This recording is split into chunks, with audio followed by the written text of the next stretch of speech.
just realizing something here, mostly because of my friend that I reached out to and said, I'm sorry, I'm gonna be late because today I have like this kind of a ADHD day, or when my bowel movements are not functioning properly, usually because something I've ate or allergies, then my emotional system changes and things that used to be easy for me feels a little bit harder. And I have a belief, and there's also some studies backing this up, that if you have some kind of mental disorder, or if you have ADHD, or you have OCD, or you have just in general like narcissistic traits where sometimes it's really bad and mood swings and all these things, but if your bowel movements are not working properly, your mood tends to be different as well.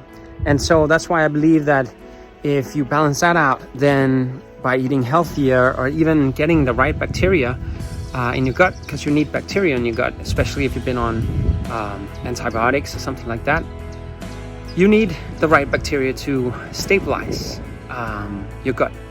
And when I feel like this, it tends to be, me trying to be a real man and not cry and be like strong and be like, no, I just gotta get things done today and ignore what's going on inside of me and just keep moving forward. But also it feels like sitting down, crying, but I'm not very good at it. I still do cry, and I know a lot of my friends already seen me cry many times, I think, but I'm not very good at it, meaning that when I do cry, I cry for around 10 minutes maximum, but usually it'll be like 30 seconds to a minute.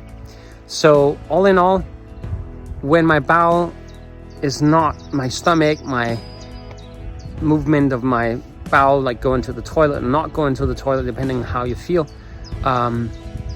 when that doesn't work, your emotional system is your nervous system is affected, because 80% of your immune system is in the gut. It's right here. That's where it all happens. And there's a lot of other places that's your immune system as well. So there's not just one place where it is placed, it's all your body.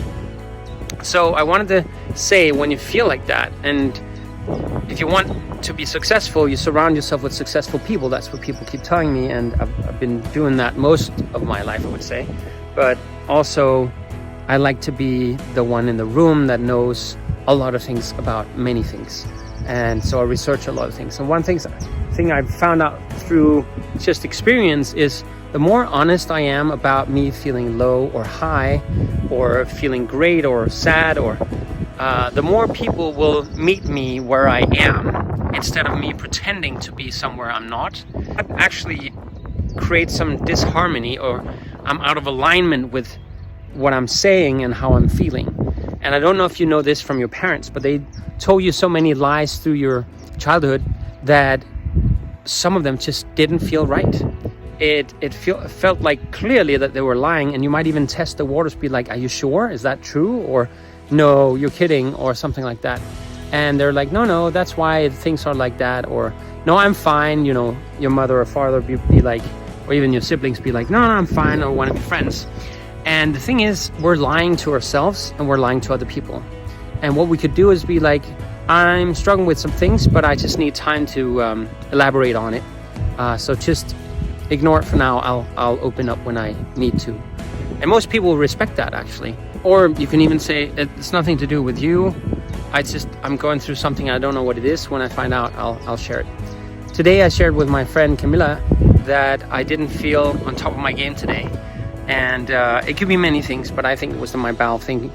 And it makes me think and search, and I make myself feel wrong, and like, wow, what's wrong with me? Why can't I just be normal? Why can't I just be like other days where I'm high energy and all these things? It's not that I'm not doing things. I realize I'm doing things to escape the feeling that I'm in. And you might want to avoid that and just realize what the feeling is that you're trying to run from, and then listen to it. It doesn't have to give you any answers, but you just listen to it to get to know it, so you don't have to run from it.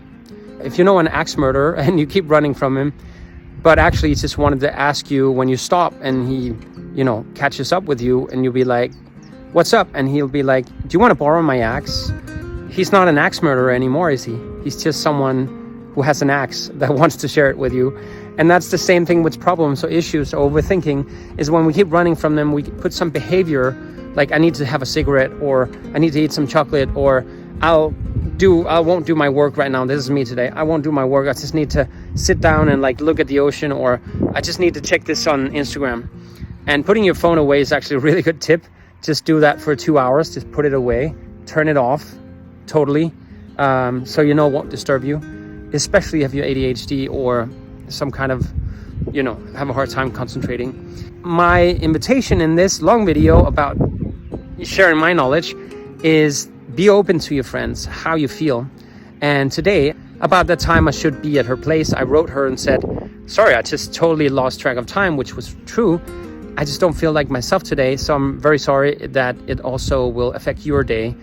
And because I'm surround myself with people with high expectations, I also make sure to show them how my low is, so they can cope with that and also expect that from me sometimes.